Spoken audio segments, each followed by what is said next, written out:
Shalom para sahabat sekalian, kali ini saya ingin membahas tentang Hagia Sophia yang menurut informasinya telah diubah menjadi masjid. Jika para sahabat mendengar informasi tentang Hagia Sophia ini yang sangat viral beberapa hari yang lalu, para sahabat bisa melihat atau membaca bagaimana sekelompok kaum muslim sangat bangga ketika mendengar Hagia Sophia diubah menjadi masjid. Anda bisa melihat di video saya ini berbagai macam tanggapan mereka kaum muslim terkait Hagia Sophia. Membuat saya penasaran mencari tahu bagaimana sebenarnya sejarah Hagia Sophia ini. Terlebih lagi saya semakin penasaran ketika membaca setiap komentar sebagian umat muslim yang sangat bangga tadi. Bagi saya, mereka ini bagaikan kuda yang lepas dari kandang yang selama ini terjajah dan sekarang saatnya merasakan kebebasan. Menurut saya, Islam yang demikian adalah Islam yang tidak tahu apa-apa mengenai sejarah masa lalu. Mereka adalah Islam dangkal yang membanggakan sesuatu yang tidak mereka ketahui sejarahnya. Kedangkalan kebanggaan mereka hanya karena Hagia Sophia telah diubah menjadi masjid atau karena ada faktor lain. Kebanggaan mereka ini hanyalah kebanggaan yang tak beralasan. Lalu sebenarnya ada apa di balik semuanya ini? Sekilas mengenai Hagia Sophia, dari berbagai sumber yang saya cari, Hagia Sophia ini sejak awal dibangun oleh Kaisar Bizantium Konstantius pertama pada tahun 360 Masehi. Bahkan jauh sebelum Muhammad lahir, Hagia Sophia ini sudah dibangun. Hagia Sophia dalam bahasa Turki disebut Hagia Sophia, sementara dalam bahasa Latin adalah Santa Sophia. Hagia Sophia artinya kebijaksanaan, sesuai peruntukan bangunan tersebut sebagai rumah ibadah. Konstantius pertama memerintahkan pembangunan Hagia Sophia sebagai sebuah gereja untuk umat Kristen Ortodoks Yunani di Konstantinopel yang kini bernama Istanbul. Hagia Sophia mengalami beberapa kali renovasi, namun tujuannya tetap sama, yaitu sebagai tempat ibadah, sebagai gereja.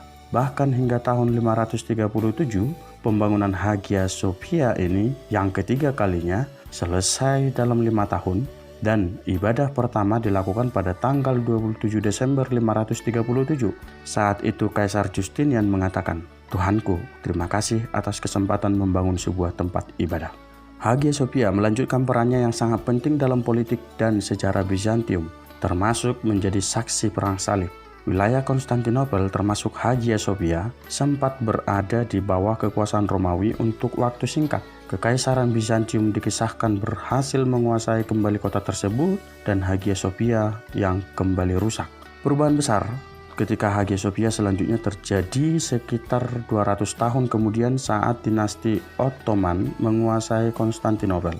Di bawah pimpinan Sultan Muhammad Al-Fatih atau yang disebut juga Mehmed II, dinasti ini berhasil menaklukkan wilayah tersebut dan mengganti namanya menjadi Istanbul pada tahun 1453. Dengan pengaruh Islam, Hagia Sophia diubah menjadi masjid dengan menutup ornamen bangunan yang bertema ortodoks. Ornamen diganti kaligrafi yang didesain Kazikasker Mustafa Izzet. Kaligrafi tersebut antara lain tulisan Allah SWT, Nabi Muhammad, 4 khalifah pertama, dan 2 cucu Rasulullah. Beberapa perubahan yang dilakukan pada Hagia Sophia sebagai masjid. Pertama, pembangunan mihrab yang semula tidak ada. Kedua, penambahan 2 lampu perak di tiap sisi mihrab yang dilakukan Kaisar Ottoman Kanuni Sultan Sulaiman. Ketiga, penambahan 2 kubus marmer dari wilayah Bergama, sebuah kota Turki yang dilakukan Sultan Murad III. Keempat, pembangunan 4 menara yang digunakan saat azan. 5, struktur Hunkar Mahfili sebagai kompartemen yang digunakan penguasa untuk ibadah diganti dengan ruang lain dengan mihrab. Renovasi besar ini dilakukan oleh Abdul Mesid yang menunjuk arsitek Fossati bersaudara asal Swiss. Dengan wujud yang baru, Hagia Sophia melanjutkan perannya menjadi saksi perkembangan bangsa Turki dan dunia internasional. Terakhir inilah Hagia Sophia menjalani peran sebagai museum dan kembali lagi menjadi masjid. Nah, apa yang bisa kita simpulkan para sahabat sekalian? Pertama, Hagia Sophia ini adalah tempat ibadah umat Kristen Ortodoks di Konstantinopel. Hagia Sophia ini adalah gereja. Kemudian terjadi perang, lalu dikuasai oleh Islam, kemudian berubah menjadi museum, dan kini menjadi masjid. Kesimpulan kedua, keputusan Recep Tayyip Erdogan atau yang dikenal dengan Erdogan, Presiden Turki, untuk mengubah museum Hagia Sophia menjadi masjid. Itu adalah haknya dia sebagai pemimpin negaranya sendiri. Namun meskipun demikian, sikap dan tindakan Erdogan ini tidak bisa dilepaskan begitu saja. Kita tahu, seperti yang sudah ditetapkan UNESCO, bahwa Hagia Sophia merupakan salah satu warisan dunia. Bangunan ini merupakan peninggalan kekaisaran Kristiani Bizantium selama 900 tahun lebih dan Kesultanan Muslim Ottoman selama 500 tahun.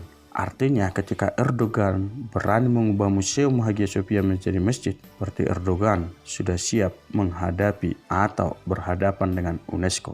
Kesimpulan ketiga, saya melihat motivasi Erdogan untuk mengubah Hagia Sophia menjadi masjid tidak lain hanyalah alasan politis. Di balik keputusannya, Erdogan akan diangkat menjadi pemimpin kaum muslim, bahkan menjadi nabi untuk zaman ini. Bahkan dengan gampangnya, Erdogan akan mendapat julukan kiai atau ustadz untuk level Indonesia. Kesimpulan keempat, terkait dengan sikap kaum muslim yang terlalu bangga. Seperti yang saya uraikan di atas, Hagia Sophia pertama kali dibangun untuk tempat ibadah umat Kristen. Lalu ketika saat ini Hagia Sophia diubah menjadi masjid, pantaskah kaum muslim masih bangga dengan hasil rampasannya? Sebagai manusia yang memiliki hati nurani, harusnya malu karena sikap demikian tidak lebih dari pencuri milik orang lain. Salam dari kami, The Truth Finder.